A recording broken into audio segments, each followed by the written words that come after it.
Hello Indonesia, this is your captain speaking.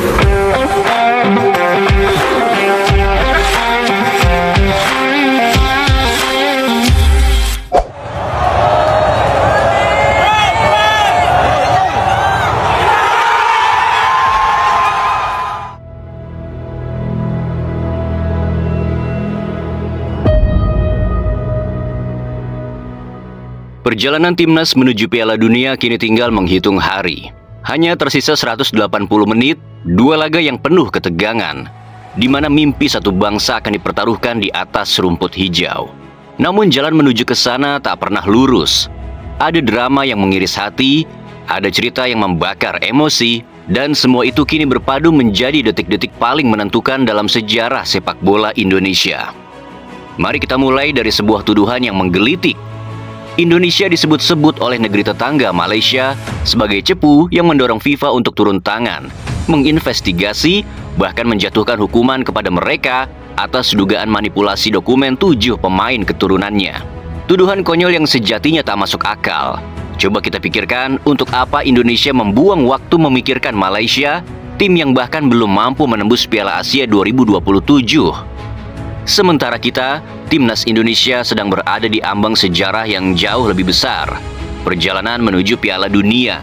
Perjalanan menuju dua laga hidup mati melawan Irak dan Arab Saudi.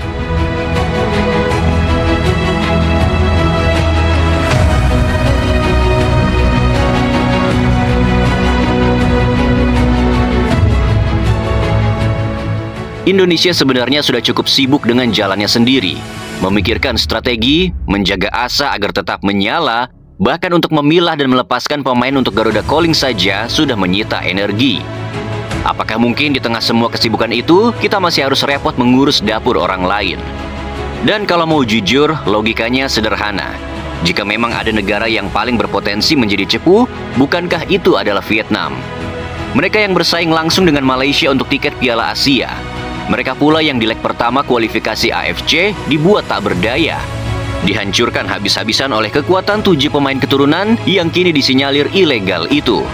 Namun anehnya justru Indonesia lah yang dituding. Lagi-lagi kita geleng-geleng kepala. Entah apa alasannya, mengapa nama Garuda selalu dijadikan kambing hitam. Padahal sederhana sebenarnya. Buktikan saja bahwa 7 pemain tersebut benar-benar keturunan asli Malaysia. Maksimal sampai garis kakek nenek mereka. Selesai, tak perlu sibuk menuding Indonesia, negeri yang sama sekali tidak mengganggu apalagi terancam oleh apa yang kalian sebut sebagai kebangkitan Harimau Malaya. Karena kenyataannya kelas kita berbeda, sungguh jauh berbeda.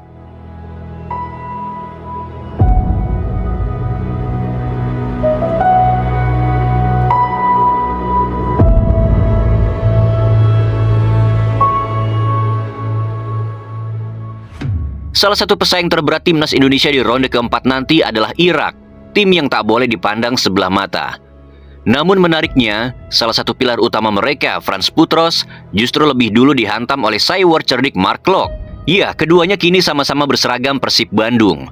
Tapi nasib membawa mereka berada di dua bendera berbeda. Mark Klok yang baru saja kembali mendapat kepercayaan memperkuat timnas Indonesia pada FIFA Matchday lalu, bahkan sudah dipanggil masuk daftar Garuda Calling untuk ronde keempat. Dan tanpa menunggu lama, Mark Klok melancarkan cyber bernada sarkas sekaligus jenaka kepada Frans Putros, sebuah ancaman yang menyulut tawa. Udah ada cyber sama Frans Putros. Ya, udah. Gimana? Ya, saya bilang ke dia, kamu main di Indonesia kan sekarang? Dia bilang ya, terus mau main di sini lagi. Oke, jangan menang. Frans Putros adalah salah satu pilar penting Irak di posisi fullback kanan. Namanya sudah berulang kali menjadi mimpi buruk bagi timnas Indonesia. Setidaknya dalam 3 pertemuan terakhir. 2 diantaranya di ronde kedua kualifikasi Piala Dunia dan 1 lagi di ajang Piala Asia Qatar lalu. Namun harapan kita sederhana. Semoga kali ini ketika berhadapan dengan Garuda, Putros justru mengeluarkan jurus uniknya. Ya, yakni mendapat kartu merah. Mudah-mudahan saja.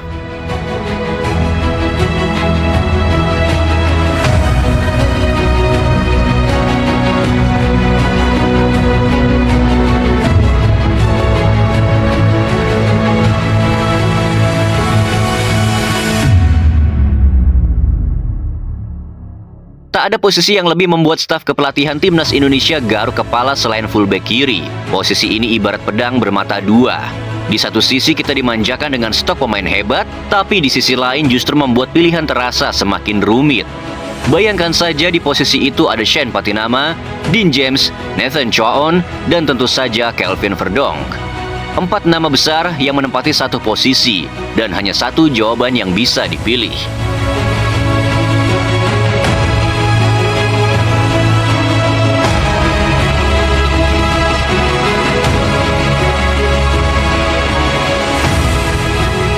Kita mulai dari Shane Patinama. Kepindahannya ke Buriram United seolah menjadi titik balik karirnya. Sebuah kebangkitan setelah periode underperform yang sempat membuatnya diragukan. Bersama Buriram, Shane kini tampil konsisten, selalu menorehkan rating tinggi, selalu jadi bagian penting dari kemenangan tim. Dan ketika mengenakan seragam Garuda, Shane membuktikan kualitasnya bukan sekadar wacana.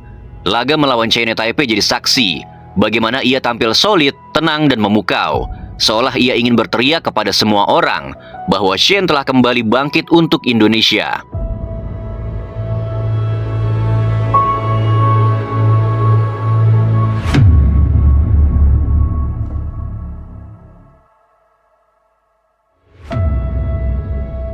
Dean James pun demikian. Bersama Go Ahead Eagles, performanya nyaris tanpa celah.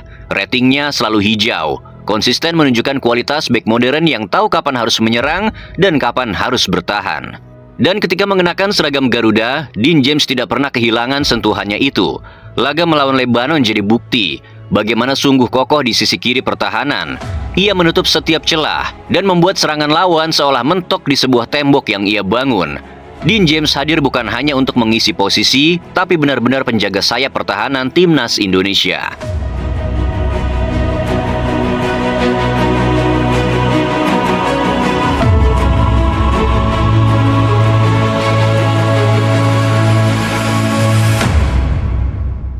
Kemudian ada Nathan Choaon, dan kisahnya jauh lebih gila.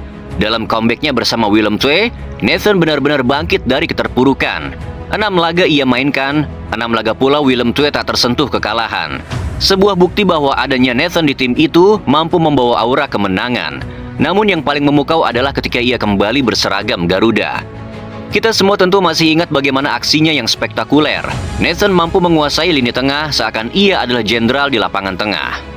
Jika kita sadar itu bukan hanya permainan memukau dari Nathan, tetapi lebih mirip sebuah deklarasi bahwa Nathan telah kembali dan bersama timnas Indonesia, ia siap jadi bagian penting dalam perjalanan timnas menuju Piala Dunia.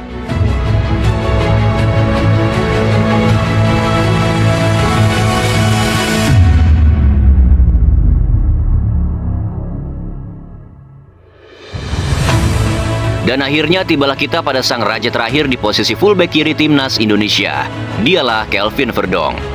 Kelas pemain ini sungguh sudah naik level. Dari semula yang terlalu overpower di Liga Belanda, kini ia direkrut oleh raksasa Prancis, LOSC Lille. Dan di sanalah Verdonk seakan menemukan panggung utama yang benar-benar layak untuk kualitasnya. Dalam beberapa laga terakhir, ia bukan hanya tampil solid, tapi juga menghadirkan permainan impresif yang membuat publik Prancis berdiri memberi tepuk tangan. Supporter Lille yang awalnya mencemooh Verdonk, kini mereka memujinya. Media menyorotinya, dan dunia mulai mengenal nama Kelvin Verdonk. Bagi kita sebagai supporter timnas Indonesia, ini bukan hanya kabar baik, ini adalah sebuah anugerah. Karena menjelang pertandingan hidup dan mati yang begitu menentukan nasib timnas Indonesia dalam menuju mimpi Piala Dunianya, ada satu sosok penting milik Garuda yang tengah berjuang dan ditempa oleh salah satu liga paling keras bermain di Liga Prancis.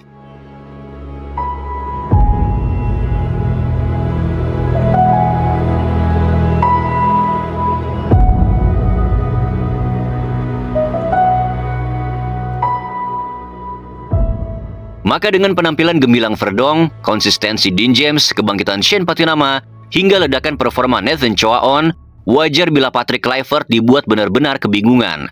Siapa yang pantas diturunkan di ronde keempat nanti? Namun di balik dilema itu tersimpan sebuah kenyataan manis. Lebih baik kebingungan karena berlimpah pemain yang sedang berada di puncak performa, ketimbang kebingungan karena semua pemain justru sedang tenggelam dalam underperform. Inilah kemewahan yang kini dimiliki timnas Indonesia. Kemewahan yang dulu hanya bisa kita impikan. Dan pada akhirnya inilah yang membuat perjalanan timnas Indonesia menuju Piala Dunia terasa begitu berbeda. Kita tidak lagi datang sebagai tim kecil yang hanya berharap belas kasihan, bukan lagi tim yang dianggap sekadar penggembira. Kini Garuda terbang dengan sayap yang kuat, ditempa oleh liga-liga Eropa, ditempa oleh kompetisi paling keras di dunia, dan diperkuat oleh pemain-pemain yang bukan hanya tampil konsisten di klub, tetapi juga menunjukkan jiwa besar ketika mengenakan merah putih. Lawan-lawan kita jelas bukan sembarangan. Irak dengan ketangguhan fisiknya, Arab Saudi dengan tradisi panjangnya di pentas dunia. 2 laga, 180 menit, itulah harga diri mimpi seisi bangsa. Tapi untuk pertama kalinya dalam sejarah, kita tidak masuk ke medan perang ini dengan rasa minder. Kita masuk dengan dada membusung, dengan kepala tegak, dengan keyakinan bahwa Garuda bisa menatap mata siapapun lawan tanpa gentar sedikit pun.